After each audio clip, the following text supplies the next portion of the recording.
வணக்கம். நான் உங்கள் ஜெயா. இன்றைக்கி நம்ம இந்த வீடியோவில் பாரதிதாசன் அவரை பற்றி பார்க்கலாம் வாங்க. பாவேந்தர் பாரதிதாசன் இவர் பாண்டிச்சேரியில் கனகசபை லக்ஷ்மி அம்மையார் இவங்களுக்கு 29/4/1891 பிறந்தார். இவருடைய இயற்பெயர் சுப்பிரத்னம். இவருடைய தந்தையோடைய பேருடைய முதல் பாதியிலேருந்து கனகம் அப்படின்ற வார்த்தையை எடுத்து கனக சுப்பிரத்னம் அப்படின்னு தான் இவர் எல்லாரும் கூப்பிட்டுட்டு இருந்தாங்க. தமிழாசிரியராக இவர் பணியாற்றியிருக்காரு. சுப்பிரமணிய பாரதியார் மேலே இவர் கொண்ட அளவற்ற பற்றின் காரணமாக அவரோட பேரை பாரதிதாசன் அப்படின்னு மாற்றிக்கிட்டார். 16 வயசில் இருக்கும்போது புதுவையில் இருக்கக்கூடிய கல்விக் கல்லூரியில் சேர்ந்து அவருடைய தமிழ் புலமையை விரிவுபடுத்திக்கினார். 1919 இவர் காரைக்காலில் இருக்கிற அரசு கல்லூரியில் தமிழாசிரியராக பணியாற்றினார். எழுத்தாளர், திரைப்பட கதாசிரியர், கவிஞர், அரசியல்வாதியின் பல முகங்கள் கொண்ட பாரதிதாசன் நகைச்சுவை உணர்வு நிரம்பியவர்.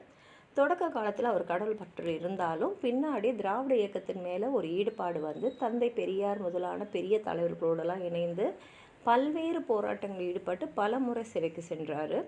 1954 இவர் புதுச்சேரி சட்டமன்ற உறுப்பினராக தேர்ந்தெடுக்கப்பட்டார். குடும்ப விளக்கு, இருண்ட வீடு, பாண்டியன் பரிசு, கண்ணகி புரட்சி காப்பியம், குறிஞ்சி திட்டு, அகத்தியன் விட்ட புதுக்கரடி இதெல்லாம் இவர் எழுதிய காவியங்கள். அழகன் சிரிப்பு, எதிர்பாராத முத்தம், மயிலம் சுப்பிரமணியர் துதி அமுது, மயிலம் ஸ்ரீ சிவசண்முக கடவுள் பஞ்சரத்னம், முல்லைக்காடு இதெல்லாம் இவர் எழுதிய கவிதை இலக்கியங்கள்.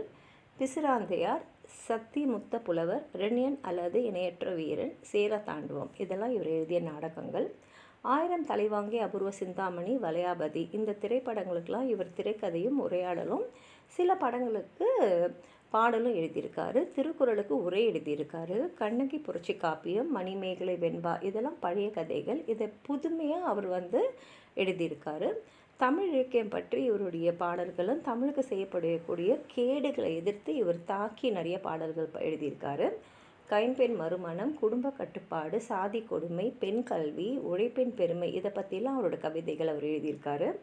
இவர் எழுதின ஒரு கவிதை, வாடாத பூ போன்ற மங்கை நல்லால் மணவாளன் இறந்ததால் மனத்தல் தீதோ, பாடாத தேனீக்கள், உலாவா தென்றல், பசியாத நல்வயிறு பார்த்தது உண்டோ.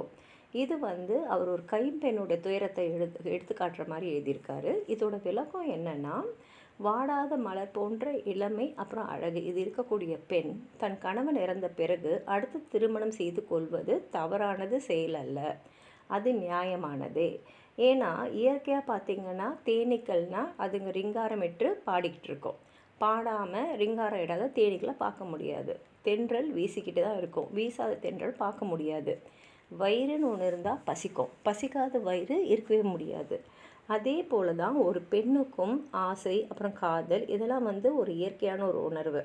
கணவன் மறைவுக்கு பெண் ஆசை வாழணும்னு ஆசைப்படுறதும் மனுமணம் செய்கிறதும் அந்த பெண்ணுக்கு விருப்பம் இருந்தால் அது இயற்கையான ஒரு விஷயந்தான் அப்படின்றது தான் இங்கே சொல்லியிருக்காரு.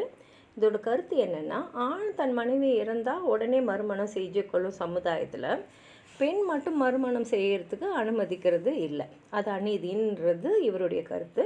பெண்ணின் கைமை துயரை போக்கி அவளுக்கு மறுவாழ்வுக்கு உரிமையை சமூகம் அங்கீகரிக்க வேண்டும் அப்படின்றது தான் பாவேந்தரோட கோரிக்கை. இது மாத்திரம் இல்லாமல் தேச சேவகன், புதுமை, கலைமகள், தேசபகாரி, சுதேசமித்திரன் இந்த இதழ்கள்லாம் அவர் பாடல்கள் கட்டுரைகள் எழுதியிருக்காரு. குயில் என்னும் கவிதை இலக்கிய இதழை நடத்தி வந்தார். இவருக்கு நிறைய பட்டங்கள் இருக்குது.